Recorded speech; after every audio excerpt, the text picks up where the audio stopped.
Livro O Corpo Fala. Sobre os autores, esta obra foi digitalizada para proporcionar de maneira totalmente gratuita o benefício de sua leitura àqueles que não podem comprá-la ou àqueles que necessitam de meios eletrônicos para ler. Dessa forma, a venda deste livro ou mesmo a sua troca por qualquer contraprestação é totalmente condenável em qualquer circunstância. A generosidade é a marca da distribuição este livro tu. Se você tirar algum proveito desta obra, considere seriamente a possibilidade de adquirir o original. Rolanton Pacou, professor de comunicações dos cursos de administração de empresas da Fundação Getúlio Vargas, RJ, artista gráfico, técnico em informática visual, jornalista, assessor de informática e marketing de várias empresas e coordenador dos registros de cinésica do grupo de pesquisas chefiado pelo professor Pierre Weil.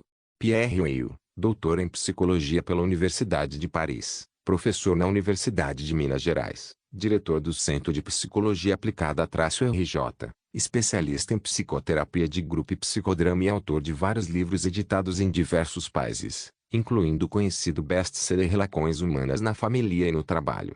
Pierre Weil e Rolanton Pacou. O Corpo Fala. Adoramos ler, incentive o autor e a publicação de novas obras. Sobre a digitalização desta obra, O Corpo Fala sem palavras.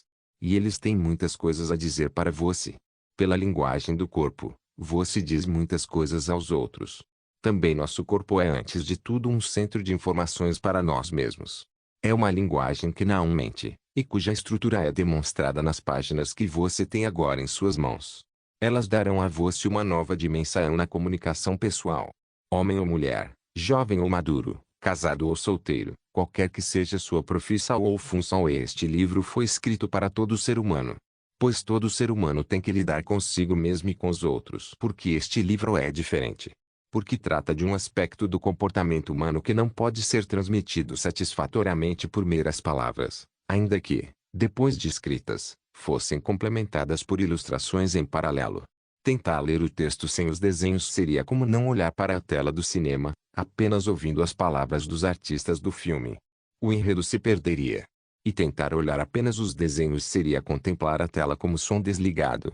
Juntos, formam uma unidade de comunicação intensa, clara, simples e até divertida. Que espécie de literatura é isso?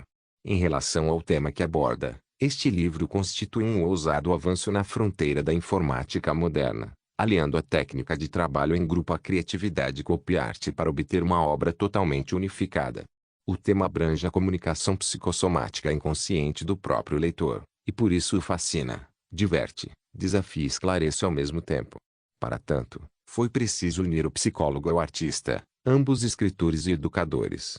Então o conjunto, unidade texto-arte, de cada capítulo era planejado em comum pelos dois autores, e o texto escrito por um, refundido pelo outro e então testado e reexaminado em conjunto. Este procedimento era repetido até se obter uma mensagem semântica una com os desenhos. Estes por sua vez eram também traçados e retraçados tanto pelo Pierre como pelo Roland, até a sua finalização por este último. Neste intenso trabalho de equipe, concessões mútuas tiveram de ser feitas. O artista teve de disciplinar até certo ponto o seu estilo verbal jocoso, o que nem sempre conseguiu. O cientista por sua vez teve, muito a contragosto, de arriscar o seu bom conceito junto a seus colegas. Mas como mostra McLuhan, a velha didática ex-cátedra cedeu lugar à comunicação direta da realidade, que estará diante dos olhos do leitor nas páginas a seguir. Capítulo 1. Convite a um passeio. Antes de mais nada, folheie um pouco este livro. Você vai passear de balão ou de dirigível. É mais fácil usar o alfabeto do que descobri-lo. Você conhecerá 3 animais que vão fazer parte do seu vocabulário de cada dia. Alguém à sua frente cruza ou descruza os braços, muda a posição do pé esquerdo ou vira as palmas das mãos para cima. Tudo isso são gestos inconscientes e que, por isso mesmo, se relacionam com o que se passa no íntimo das pessoas. Quer saber o que significam?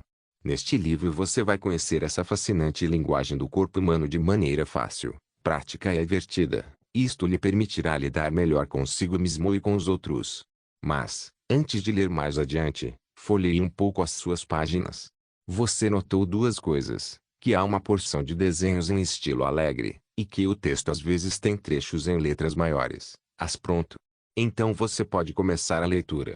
Isto é para que você possa se divertir de 2 maneiras diferentes. vezes em menores. 1. Se quiser, você pode apreciar o texto por alto, numa leitura de passatempo.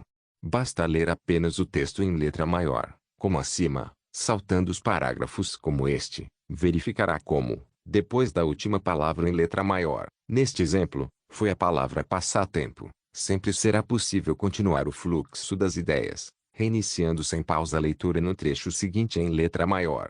E você poderá entender as ilustrações sem se preocupar de fazer disso um estudo, enquanto nós, os autores, levaremos você a passeio por novas e fascinantes noções do comportamento humano.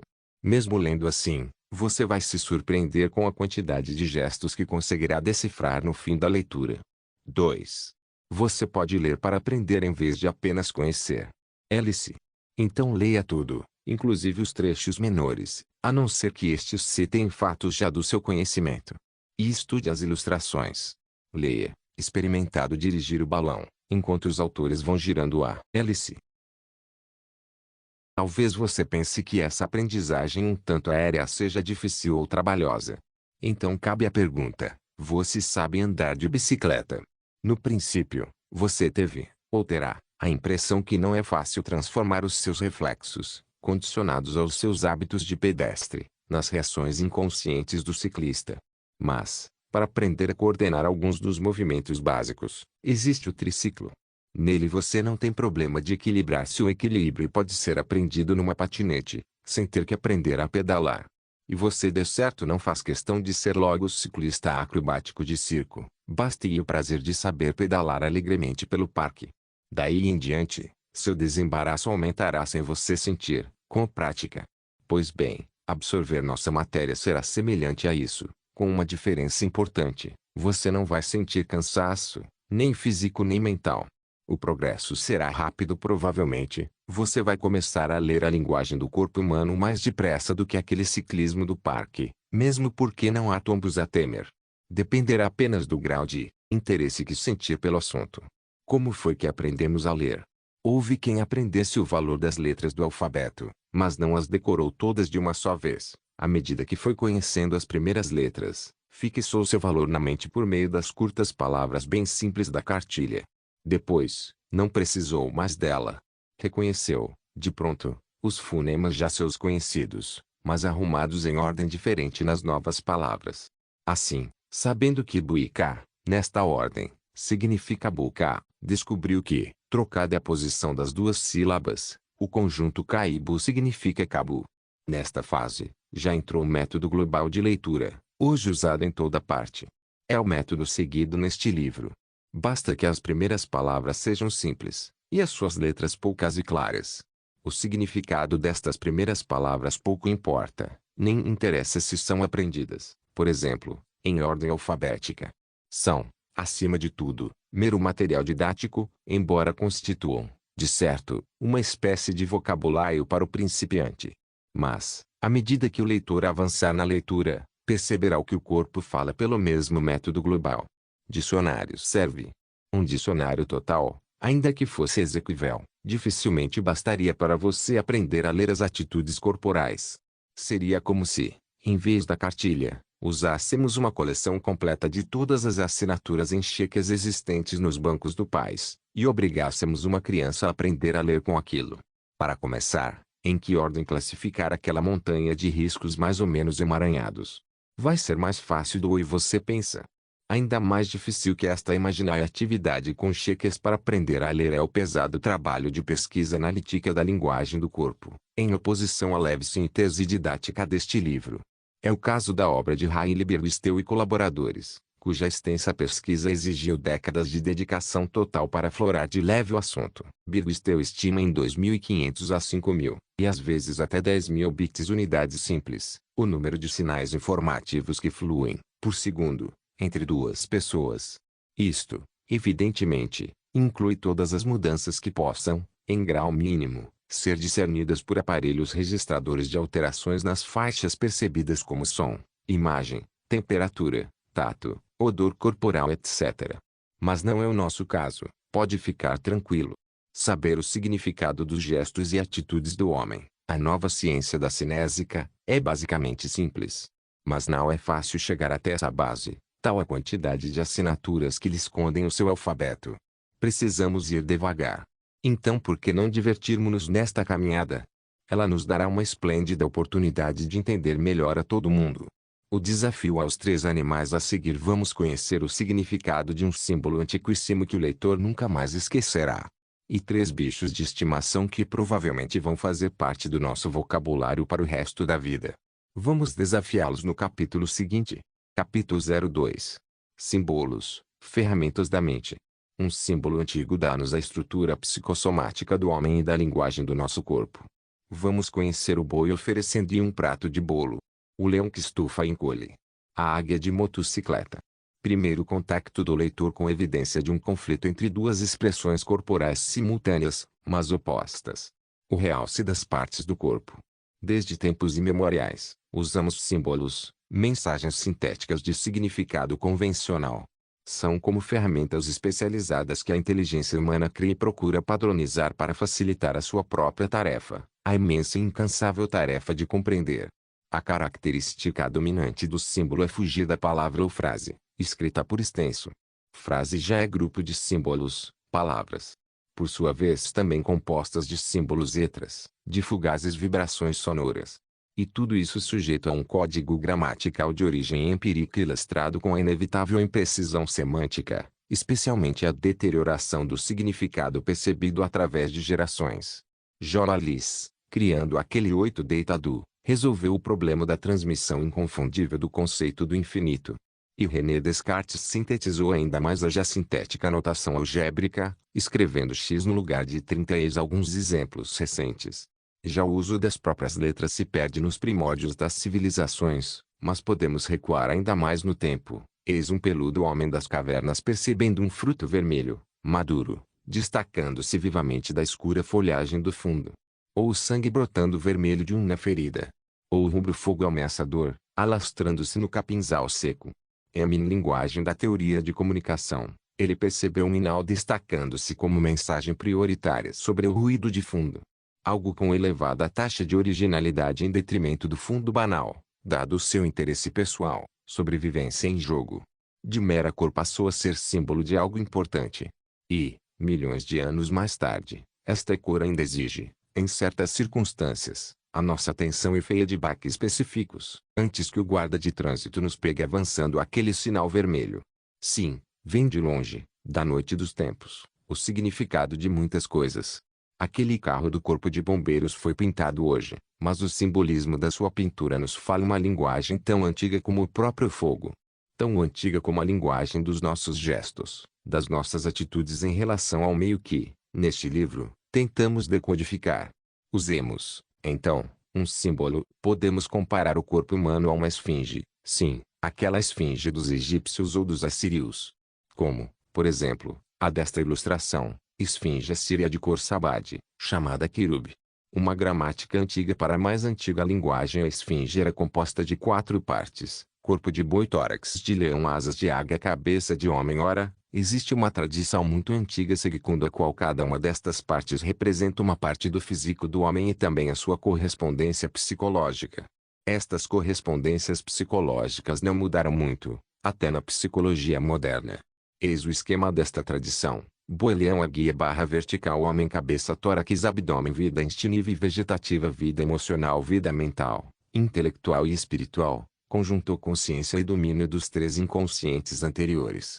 Para os interessados na fundamentação histórica e científica, consultar o livro Esfinge, Estrutura e Mistério do Homem, Pierre Weil, editora Vozes, Petrópolis.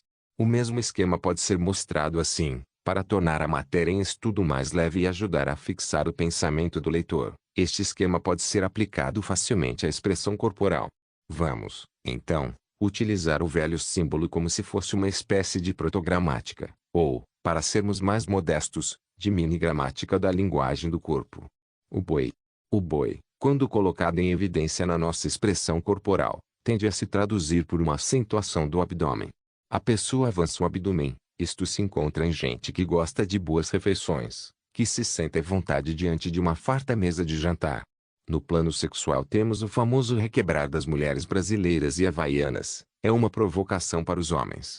Estes, Por sua vez, engancham os polegares no cinto, com os outros dedos apontados para os órgãos genitais. É uma maneira de se oferecer. Gramática para ser usada. E queremos que o leitor aprenda a ler o que os corpos dos seus semelhantes falam diante dos seus olhos. Vamos, pois, aos deveres de casa. Exercício N. 1. Na próxima reunião social, observe o boi.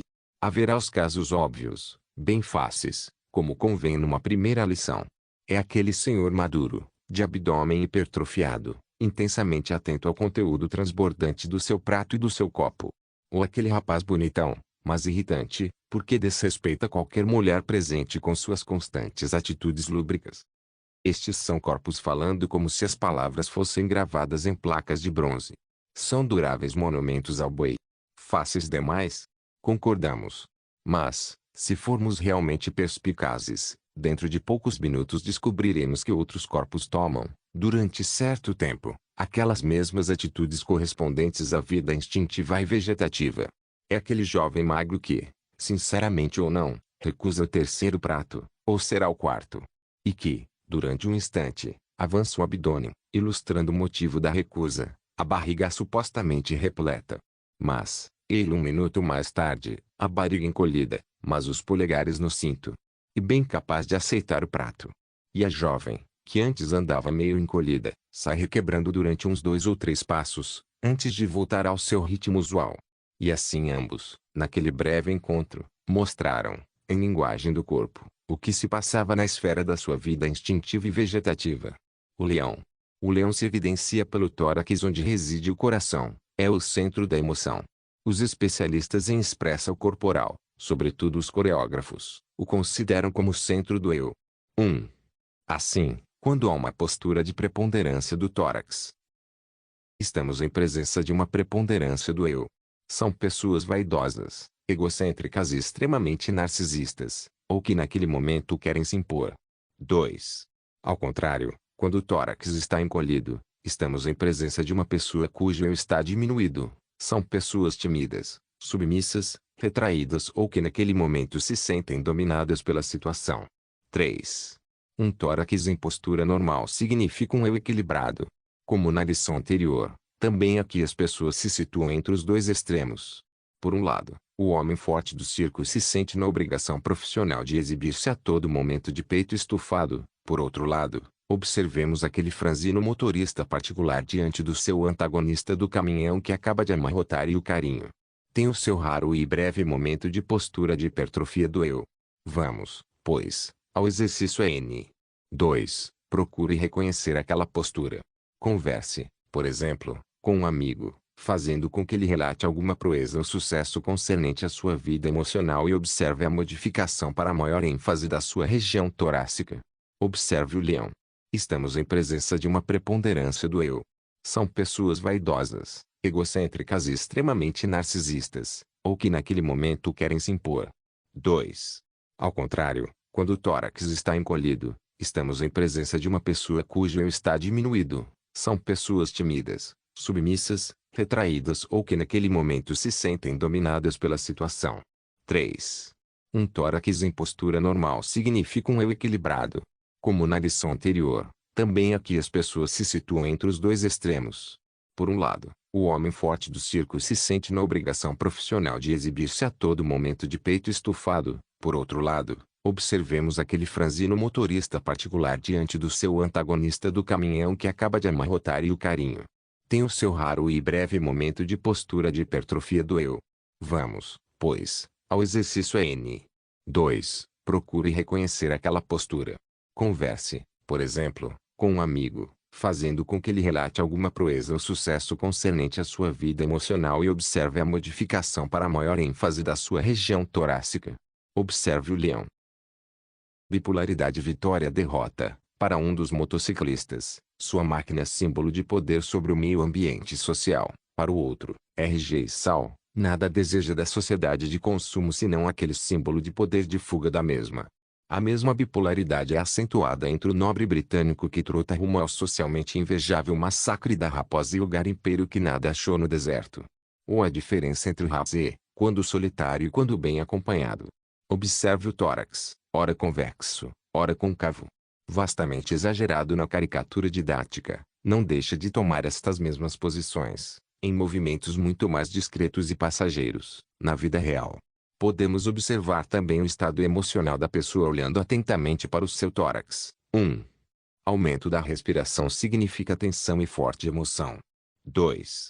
Suspiros são indicadores de ansiedade e angústia. 3. Caso a pessoa estiver apenas levemente vestida, pode-se observar o palpitar do coração. O aumento do ritmo cardíaco é também indicador de forte emoção. A respiração é comandada por um centro cerebral, normalmente ritmada e com determinada amplitude. Entra sempre uma mesma quantidade de ar, de cada vez, nos pulmões. Mas a vontade do indivíduo pode modificar os seus próprios movimentos respiratórios, desde a bradipneia, diminuição, até a taquipneia, aumento de frequência dos movimentos. E a amplitude pode variar de superficial até profunda. O suspiro é um ciclo inspiração-expiração de amplitude nitidamente maior que os antecedentes. Daí, conforme as circunstâncias, não convém que a intenção do observador seja percebida pelo observado. Ele pode modificar de propósito seu ritmo respiratório, e um recurso comumente usado em medicina. O doutor ostensivamente toma o pulso do paciente para exame das batidas cardíacas, mas na realidade completa o exame olhando, de soslaio, o movimento torácico sem que o paciente o perceba. O movimento inspiratório é ativo. Nele entra em ação o diafragma, músculo côncavo que separa o tórax do abdômen, os intercostais, as costelas e certos músculos abdominais. O movimento expiratório é passivo. Tem um tempo mais longo que o primeiro, na proporção de 10 para 16, aproximadamente. Na mulher, além do diafragma, a respiração é acionada mais pelas costelas e músculos intercostais. Daí serem mais perceptíveis na movimentação mais nítida do tórax. Já no homem, a tendência é para movimentar mais a parede abdominal. A respiração masculina é, em média, de 16 a 20 movimentos completos, inspiração e expiração, por minuto. Esta normopneia é de frequência maior na mulher, e ainda maior na criança. Cuidado, pois, para não fazer interpretações precipitadas. Exemplo: alguém passa um longo período debruçado sobre papelada numa escrivaninha baixa. Eio, periodicamente, como que suspirando, não está escrevendo coisas tristes. É apenas carboxiemoglobina em excesso acumulada no plasma do seu sangue. Aquele suspiro é como uma válvula da panela de pressão chiando, só que, em vez de vapor, é gás carbônico. A águia, representada pela cabeça, nos indica o estado de controle do corpo pela mente. 1. Cabeça erguida significa hipertrofia do controle mental. 2. Ao contrário, cabeça baixa significa que o indivíduo é controlado pelos estímulos externos. 3. Cabeça em posição normal indica um controle normal da mente. Reexamine o leitor a ilustração dos dois motociclistas. A posição da cabeça diz a mesma coisa que a do tórax, reforçando harmonicamente a mensagem do corpo. O exercício é N. 3 é, portanto, óbvio. Nós, ocidentais, estamos infinitamente mais habituados a observar expressões na cabeça do que no restante do corpo das pessoas. Nosso retrato, nos documentos que nos identificam, não inclui o corpo, e a descrição por escrito tenta definir-nos por detalhes faciais, não cita, jamais, o tamanho do nosso pé ou, ainda bem, em tantos casos, da nossa cintura. Enquanto isso, nas culturas asiáticas as representações da figura humana buscam inteira, em expressivas atitudes corporais propositadamente significativas. O leitor, de certo, já viu uma estatueta de Buda. Um busto de Buda, nunca. A inferência é clara, a cultura do. Mas voltemos, modestamente, ao exercício da águia. Por exemplo, nas moedas das culturas ocidentais de todos os tempos encontraremos mais material didático para nos treinar a observação embotada. Os perfis dos monarcas nunca estão cabisbaixos. A sua atitude é de mostrar que enxergam longe, dominando o futuro. Oriente percebe mais a linguagem do corpo do que nós, integrando em Gestalt o que nós, neste estudo, buscamos reconstruir de fragmentos de esfinge. Observe sempre a atitude da cabeça, se quiser perceber a intensidade do domínio intelectual e espiritual daquela mente, naquele instante, aprovando ou rejeitando as emoções e instintos do seu corpo. Olhemos de novo esta ilustração que estudamos ao observar o boi, isto é, a parte referente à vida instintiva e vegetativa. Havíamos notado o realce da parte abdominal, dizendo da aprovação, naquela esfera, Da alimentação. A águia diz a mesma coisa, a cabeça sorridente e atenta avança em direção ao prato. A mente, portanto, aprova também, em princípio, a oferenda e educadamente manda apenas braços e mãos exercer o gesto de recusa de caso pensado. E a imagem perfeita de um dilema. Vamos, nos desenhos seguintes, eliminar essa contradição e obter duas concordâncias totais entre os componentes da mensagem total. Mostrará desaprovação no resto, cabeça, membros, posição e expressão das superiores e abdômen avanço dizem, aceitação. Basta modificar braços ou então áquia e mãos sem mexer rejeição. No fim da lição anterior já avançamos a uma situação em que permutas e combinações e interações constantes STRN. Águia aprova em princípio, mas discorda na prática, domina o Bu. Num conflito muito comum de se observar. E demonstramos, nos últimos desenhos, as duas soluções bipolarmente opostas, aceitação ou rejeição, mas ambas agora sem contradição entre os campos psicológicos em jogo. O leitor, a esta altura, já está assustado. Percebe que lidamos, possivelmente, com um alfabeto de componentes básicos simples, mas com um número infinito de permutas e combinações, dadas as igualmente infinitas variações de intensidade de infinitas expressões corporais que, por sua vez, podem ser concordantes ou antagônicas e variar no tempo, entre o fugaz e o constante. Lembre-se, porém, que nós, estudantes, somos feitos da mesma matéria que a matéria sob estudo. Então, por que não entendermos a nós mesmos? Usemos a cabeça. Uma boa maneira de usarmos a cabeça está sob o título seguinte, ou seja, uma pausa para o leitor.